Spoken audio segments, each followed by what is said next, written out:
The wicket is inspected and another test begins. Don Bradman wins the toss for Australia, and Australia are going to bat. They're going to get first use of this good wicket. And here's the England side coming into the field. Yardley leading them, and here's Tom Dollery, Jim Laker, Dennis Compton and Douglas Wright of Kent at the end. And then, out of the pavilion gate, come Australia's opening pair, Barnes and Morris, Morris in the cap. And Alec Bedser of Surrey begins the bowling from the nursery end. Fast medium right arm comes in, bowls to Barnes outside the off stump, and it bounces off Evans' pads. Bedser again. Bowls again to Barnes and again beats him outside the off stump. And the first over's a quiet one, a maiden. And Alec Coxon of Yorkshire bowls the second over from the pavilion end. Elbows well out, comes in, bowls to Morris. Morris forces him away on the onside, and the Australian innings is underway. The first run's up on the board. And so another historic test is underway. Watched by the press of half the world. Watched too by appraising eyes in the pavilion. Eyes that have seen many a cricketer come and go.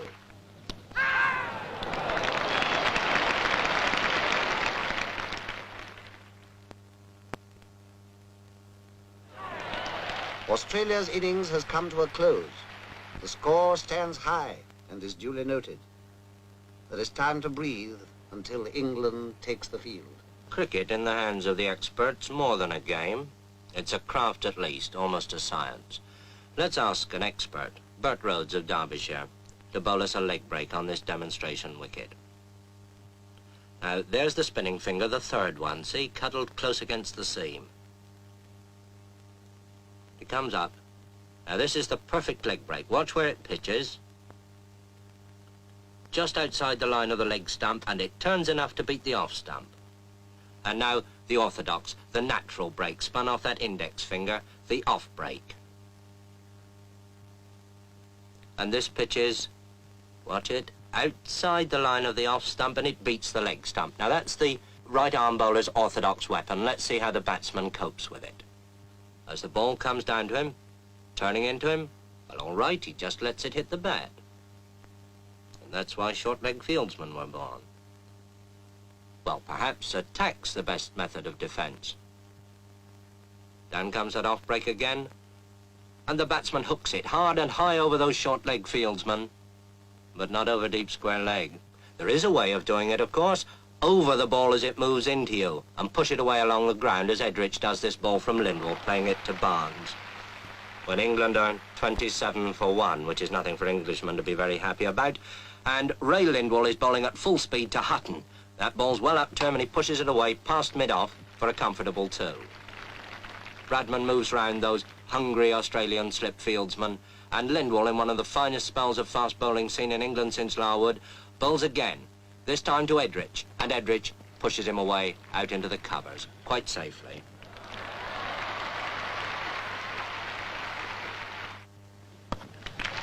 And it takes Doug Wright at number 11 with a wild swing over the bowler's head, sky high up there into the long field, to save England from the follow-on. And Ray Lindwall, with 4 wickets already in the match, bowls again from the pavilion end, and bowls Alec Bedser.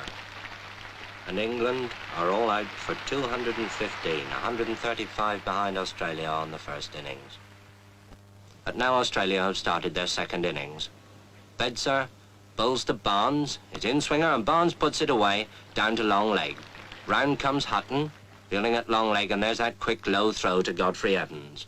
And now Wright bowls to Morris, and he's out.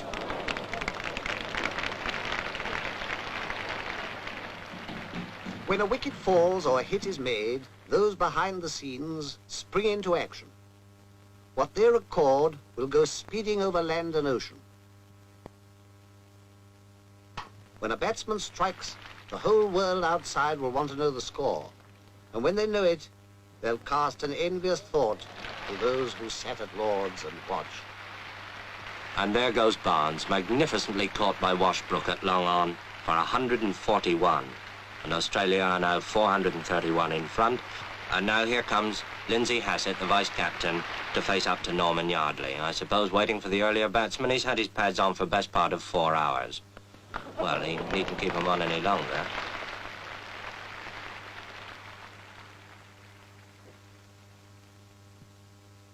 Meanwhile, the Don bats on. Don Bradman, on his last Test tour and playing his last Test innings at Lord's.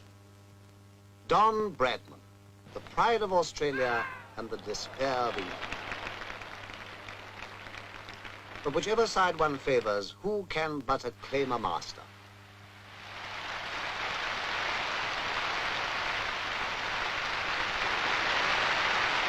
Bradman, whose name now joins the golden pageant, will Rain stop play? Anxious eyes survey the wicket. Willing hands turn too. But fate is kind and the battle is renewed. All through a cloudy afternoon they struggle on. The English batsman extra careful, heavily conscious of each wicket as it falls. England want 596 to win and Hutton's out for 13, and England 42 for 1 wicket. And now Toshack bowls to Edrich. Ian Johnson catches him at first slip. Edrich is out. England 52 for 2 wickets. And in trouble. Everything depends on the man who now comes out of the pavilion. Dennis Compton. And with Hutton gone, England's last real hope. So they fight on, a battle of muscle, sinew, and eye. For this is cricket at its finest, calling forth a quality deep in men, the calmness of a Compton on a sticky wicket when the world is watching. England, 106 for 3, want an impossible 490 to win. Impossible? Well, Compton's still there. And here's Big Bill Johnson with that bucking, bridling run coming in to bowl to him. And Compton's out. England's last hope of the impossible. And now, Toshack bowls to Coxon. Toshack thinks he's out. Umpire thinks he's out. Coxon thinks it's a shame. Now it's all over, bar shouting. The day wears on. Another game is lost and won. Well, perhaps not quite. Defeat has come to England, and to Australia, victory. Australia takes the Ashes.